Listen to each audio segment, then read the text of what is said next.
ہر حربہ جو استعمال ہو سکتا ہے کہ ایک دشمن کے خلاف وہ میرے خلاف، یعنی یہ جو یہ میسج پہنچواتا ہے یہ جو الیکشن کمیشن ہے، جی میں نہیں کر رہا، پیچھے سے مجھے حکم ہے۔ ایف آئی اے والے جو پھر ہم نہیں کر رہے جی، میں پیچھے سے حکم ہے۔ وہ 25 مئی میں وہ جو پولیس والوں نے ظلم کیا تھا ہمارے، ہم کیا کریں جی، ہمیں پیچھے سے حکم ہے۔ یعنی یہ ایک پاکستان کی جمہوری پارٹی سے مذاق ہو رہا ہے، ظلم ہو رہا ہے، یہ قوم کو تباہ کر رہے ہیں، قومیں تباہ ہوتی ہیں ایسے۔ ایسٹ پاکستان میں کیا ہوا تھا؟ سب سے بڑی جو جماعت الیکشن جیتی اسی کے خلاف ملٹری ایکشن کر دیا، ان کو جو رائٹ تھا ان کا وہ نہیں دیا۔ میں 18 سال کی عمر میں انڈر 19 میچ کھیلنے گیا ادھر، مارچ 1971، یہاں پریس سینسرشپ تھی، مجھے تو پتا ہی نہیں تھا کہ کتنی نفرت ہے وہاں۔ کیوں نفرت تھی وہاں؟ کیونکہ ہم ان کو رائٹ نہیں دے رہے تھے، وہ الیکشن جیت گئے ہیں، ان کا پرائم منسٹر ہے۔ یہاں فیصلہ ہوا جی ہم نے ان کو نہیں بننے دینا، اور ہم نے اس کے خلاف ملٹری ایکشن کر ملک توڑ دیا۔ اسی ایسٹ پاکستان میں اپنے پاکستانیوں کو بتانا چاہتا ہوں، کیونکہ یہ مجھے سب سے زیادہ تکلیف ہوئی اس کی، کہ 18 سال کے بعد، یہ 71 تھا، 18 سال کے بعد میں پاکستان ٹیم کیپٹن ایک بنگلہ دیش ایک ایگزیبیشن میچ کھیلنے گیا ہندوستان کے خلاف، دو ایگزیبیشن میچز تھے، وہ 2 میچز ہم جیت گئے، وہ 2 میچ سیریز جیت گئے۔ میرے پاکستانیوں، وہاں جدھر نفرت تھی پاکستان سے 1971 میں، کیونکہ ہم ان کو رائٹ نہیں دے رہے تھے، انصاف نہیں کر رہے تھے، 50,000 لوگوں کا اسٹیڈیم ایک ہی نعرہ مارا تھا، پاکستان زندہ باد، پاکستان زندہ باد۔ ہوٹل سے جدھر ہمارا ہوٹل تھا اور جدھر اسٹیڈیم تھا، اسٹیڈیم سے ہوٹل تک لوگ سڑکوں پہ لائنوں پہ کھڑے ہوئے تھے، پاکستان زندہ باد۔ تو میں نے تب مجھے پتا چلا یہ کتنی بڑی ٹریجڈی ہے، کہ ہم نے کتنا ظلم کیا ان لوگوں کے ساتھ جو ہمیں چھوڑنا نہیں چاہتے تھے، لیکن ہم نے ان سے انصاف نہیں کیا۔ اب وہی کرنے جا رہے ہیں، سب سے بڑی پارٹی کو دیوار کے ساتھ لگا رہے ہیں اور اس کے لیڈر کو قتل کر رہے ہیں، کوشش کر رہے ہیں۔ کیوں؟ کیونکہ چوروں کا ٹولہ اوپر جو بٹھا دی ہے، ہم بھیڑ بکریاں مان نہیں رہے ان کو، اس لیے قتل کرو اس کو، جو ملک کی سب سے بڑی پارٹی ہے، تاکہ اگر عمران چلا جائے گا تو پارٹی تتر بتر ہو جائے گی۔ جو پارٹی فیڈریشن کو اکٹھا رکھ سکتی ہے وہ تو صرف تحریک انصاف ہے۔ ملٹری، اگر ملٹری اب ملک کو اکٹھا رکھ سکے تو ایسٹ پاکستان نہ ٹوٹتا۔ پولیٹیکل پارٹیز ملک کو اکٹھا رکھتی ہے، ملٹری مدد کرتی ہے، یہ اٹھتا جا رہا ہے۔ یہ پھر کوئی تاریخ نہیں، ہم نے کچھ نہیں سیکھا۔ کیا ہوگا؟ مجھے پتا تھا جس دن میں نکل رہا تھا، مجھے پتا تھا کہ یہ آج یا کل انہوں نے میرے پہ کوئی واردات کر دی، کیونکہ مجھے پوری میسج آئی کہ جناب انہوں نے اب مجھے کہا کینسل کر دیں، اب نہ جائیں، انہوں نے مار دینا آپ کو۔ پہلے تو میں نے سوچا کہ کیا یہ واقعی کریں گے، کیا یہ واقعی یہ کر لیں گے کہ یہ ایک ملک کی ایک قوم کو نقصان پہنچائیں گے اپنے چھوٹے چھوٹے مفادات کے لیے، وہ اپنے پیسے بچانے کے لیے، کیونکہ ان کو سارا ڈر یہ ہے کہ اب یہ جو چوری کا پیسہ ہے، یہ جو NRO ہے ہم نے جو لے لیا ہے، اب کہیں عمران خان آ کے اس کو ریورس نہ کر دے بس، تو انہوں نے تو قتل اور جانا سلام اللہ، ان سے کیا ایکسپیکٹ کرتے ہیں۔ لیکن یہ جو فوج کا جنرل، یہ ان کے ساتھ مل کے، اور یہ جو ہمارے سے ہوا ہے 6 مہینے، میں اپنی قوم سے سوال پوچھتا ہوں کہ کیا ہم اب ہمارا اب یہ سوال ہے، ہم نے اپنے آپ سے پوچھا، کیا ہم نے ایسے رہنا ہے یا ہم نے اپنی تقدیر بدل کے آزاد ہونا ہے؟ آزادی کے لیے قربانیاں دینی پڑتی ہیں۔ مجھے پتا تھا کہ انہوں نے واردات کرنی ہے، مجھے پتا تھا ایک یا اس دن ہونی تھی یا اگلے دن ہونی تھی، لیکن میرا یہ ایمان ہے کہ اگر آپ ان چوروں کی غلامی کے نیچے رہنا، اس سے بہتر ہے زندہ نہ رہو۔ میں یہ طے کر کے آیا، اور میں جیسے ہی ٹھیک ہوں گا میں پھر نکلوں گا سڑکوں پہ، پھر میں کال دوں گا، پھر اسلام آباد کی میں کال دوں گا، اس لیے کہ اس قوم کے اوپر اگر ان چوروں نے اور ان ظالموں نے حکمرانی کرنی ہے، اور اگر ہم بحیثیت قوم اس کو ایکسپٹ کر گئے، تو اس لیے پاکستان نہیں بنا تھا. یہ بڑی خواب تھی، اس لیے لاکھوں لوگ مرے نہیں تھے، شہادتیں نہیں ہوئی تھی. میں لاہور میں پڑا ہوا ہوں، ایک گھر نہیں تھا جو ایسٹ پنجاب سے آئے جدھر لوگوں کی قربانیاں، عورتیں بچے جس طرح قتل عام ہوئی تھی. یہ بڑی قربانی کے بعد ملک بنا تھا. قائد اعظم جب پاکستان لینڈ کیا، انہوں نے 3 ہفتے پہلے، انہیں پتا تھا انہوں نے زندہ نہیں رہنا. کسی کو نہیں بتایا کہ کہیں اگر دشمنوں کو پتا چل گیا تو وہ انہیں پتا کہ اگر قائد اعظم فوت ہو گئے تو یہ ملک نہیں بنے گا. کسی کو پتا نہیں چلنے دیا. اور 3 ہفتے پہلے لینڈ کرتے ہیں کراچی، تو ایڈمرل جو ان کا اسسٹنٹ تھا اسے کہتے ہیں میں نہیں سمجھتا تھا کہ میری زندگی میں پاکستان بنے گا. اس لیے نہیں بنا پاکستان کہ چوروں کی ہم غلامی کریں، یہ ظالموں کی جو لوگوں پہ تشدد کرتے ہیں. آپ کو پتا ہے اعظم سواتی کو جب اس کے اوپر تشدد کر رہے تھے، اسے کیا کہہ رہے تھے کہ یہ عمران خان کو بتاؤ کہ اس کو ہم اس طرح ننگا کر کے ماریں گے. یہ ہمارے لوگ ہیں، یہ اس ملک کی سیکیورٹی کے لیے ہیں، اور یہ اس کو کہہ رہے ہیں اس کو کہ عمران خان کو پیغام دو کہ اس کو اس طرح ہم ننگا کر کے ماریں گے. پنڈی کا وہ مسٹر وائے جو ملتان کا ہے، مسٹر وائے بیٹھا ہوئے، وہ ہمارے ایم پیز کو بلا کے کہہ رہے ہیں کہ دیکھو یہ پی ٹی آئی کی کوئی فیوچر نہیں ہے، اور عمران خان کو تو ہم نے وہ کرنا ہے جو اعظم سواتی سے کیا. یعنی یہ ہمارے لوگ ہیں. جنرل باجوہ جاگیں، یہ ملک تباہی کی طرف جا رہا ہے. یہ اگر آپ نے ان کے اوپر کالی بھیڑوں پہ ایکشن نہ لیا، یہ نفرتیں بڑھتی جائیں گی، یہ قوم ٹوٹنے کی طرف جائے گی. عمران خان کو جب اللہ نے لے کے جانا ہے، میں تو تیار ہوں اس کے لیے. ملک کا سوچیں، اپنی ذات سے نکل جائیں باہر کہ جی چھوٹے چھوٹے مفادات کے لیے، اپنی ذات کے لیے، یہ چوروں نے تو اپنے پیسے کے لیے، ہم اپنے ملک کو قربان کر رہے ہیں. جو لوگ سڑکوں پہ ہیں، ان کی شکلیں دیکھیں، ان کی آنکھیں دیکھیں، آپ کو نظر آئے گا کہ یہ تلاش میں ہے کہ وہ پاکستان جدھر یہ آزادی سے رہے، جدھر کوئی کسی کو اجازت نہ ہو کہ کمزور کے اوپر کوئی ظلم کرے. تھانے کچہری کے اندر بیچارہ غریب آدمی ٹھوکریں کھاتا پھرتا ہے، اس کو انصاف نہیں ملتا، اس کی زمینوں پہ قبضے ہو جاتے ہیں. اور یہ بڑے بڑے ڈاکو ہر باری آ کے اپنی ساری چوری معاف کروا لیتے ہیں. 1100 ارب روپے کی یہ چوری معاف کروا رہے ہیں اپنے. 1100 ارب روپے کا NRO لے رہے ہیں، ملک کو تباہی کے اندر ڈال کے، معیشت تباہ کر کے، مہنگائی میں لوگوں کو پھنسا کے، اور صرف اپنے پیسے بچانے کے لیے NRO لے رہے ہیں. اور ان کو کوئی فکر ہی نہیں ہے. ملک کو جو مرضی ہو، ان کے تو پیسے باہر پڑے ہوئے ہیں. ان کے لیے ہمارے اوپر تشدد کیا جا رہا ہے، جس کا جینا مرنا پاکستان میں. جن کے پیسے باہر پڑے ہوئے ہیں، جو عیدیں باہر ہیں، جو ان کی شاپنگ باہر ہے، بچے باہر ہیں، جنہوں نے جائیدادیں باہر بنائی ہوئی ہیں، بلینز آف ڈالر کی پراپرٹی ہے، ان کے لیے ہمیں قربان کر رہے ہیں. اور غدار پھر کون رہا؟ کون ہے پاکستان کا غدار؟ میرے اوپر غداری کا پرچہ کر دیا. شہباز گل کے اوپر کسٹوڈیل ٹارچر ہوئی، یہ دنیا میں بینڈ ہے.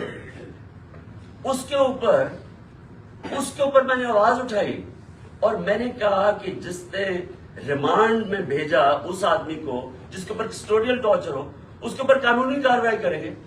میرے پہ دہشت گردی کا پرچہ لگا دیا. تو یہ پاکستان کدھر جا رہا ہے؟ ہم وہ خود بھولے نا. جو قوم اپنے نظریے سے ہٹتی ہے وہ مر جاتی ہے.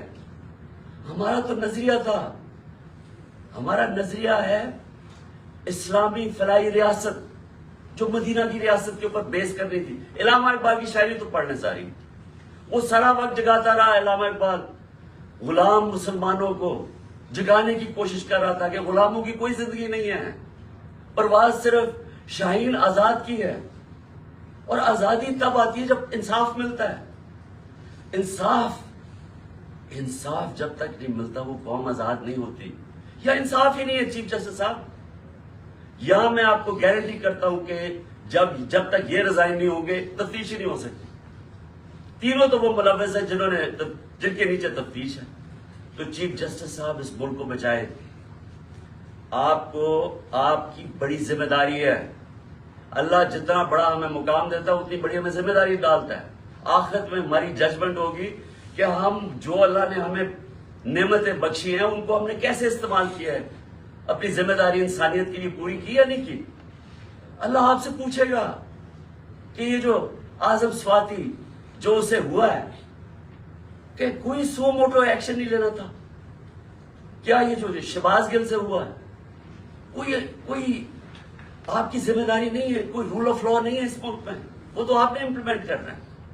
اگر طاقتور کے لیے ایک قانون ہے, کمزور کے لیے دوسرا ہے, ملک کی تو فیوچر ہی کوئی نہیں ہے. کیونکہ میرے نبی صلی اللہ علیہ وسلم نے 1500 سال پہلے تقریباً انہوں نے کہہ دیا تھا کہ وہ قومیں جو کمزوروں کو, چوروں کو جیلوں میں ڈالتی ہیں اور طاقتور ڈاکوؤں کو پکڑتی نہیں ہیں وہ تباہ ہو جاتی ہے.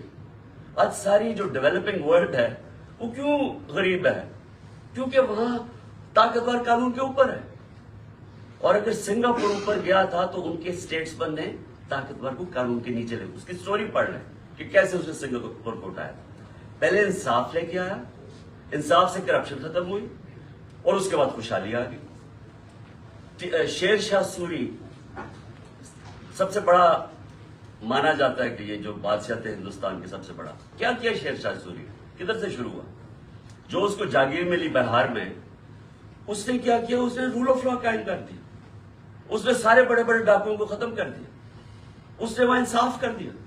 سارے تاج ارد گرد کی جاگیروں سے چھوڑ کے تو شیر شاہ سوری کی جاگیر میں آ گئے. وہاں خوشحالی آ گئی کیونکہ وہاں انصاف تھا. ادھر سے وہ کھڑا ہوا اور ادھر سے اس نے جب ہندوستان کی سنبھالی جب حکومت, تو ادھر اس نے انصاف قائم کیا. اس لیے آج اس نے لوگوں کے جب انصاف آئے خوشحالی آ گئی. یہاں ہم لینگتے رہیں گے. امریکنوں کے کبھی ادھر ہاتھ جوڑ رہے ہیں کہ جی ہم ادھر سے پیسہ مل جائے, کبھی وہ چینیوں کے پاس جا رہے ہیں پیسہ مل جائے, اور ہاں کبھی ہم مانگنا تو نہیں چاہتے لیکن ہم مجبور ہیں, ہم بڑے مجبور ہیں. تو 30 سال تو آپ دونوں تو فیملیز حکومت کرتی رہی ہیں, تو کس نے مجبور کیا اتنا؟ کون ہی اس ملک کو؟ یا جب سے یہ دو خاندان آئے ہیں ہندوستان بھی آگے نکل گیا, بنگلہ دیش ہمارے سے آگے نکل گیا. جب بنگلہ دیش بنا تھا تو لوگوں نے یہاں کہا جی بوجھ ہے ہمارے اوپر بنگلہ دیش میں, غربت بہت زیادہ ہے. وہ آگے نکل گیا ہمارے سے. جب سے یہ دو خاندان آئے ہیں تو کہتا جی ہم مجبور ہیں, ہم تو مانگنے نہیں آئے لیکن ہم مجبور ہیں. آخر میں اپنے سارے پاکستانیوں کو جو پیغام دینا وہ یہ کہ دیکھیں, آپ نے سب نے, میں نے فیصلہ کیا پھر سے کہ جیسے میں یہاں سے ٹھیک ہوں گا میں سیدھا سڑک پہ, اور میں نے اسلام آباد کی کال دے دی. آپ سب سے میں صرف یہ کہتا ہوں کہ اپنے بچوں, اپنے مستقبل کے لیے آپ نے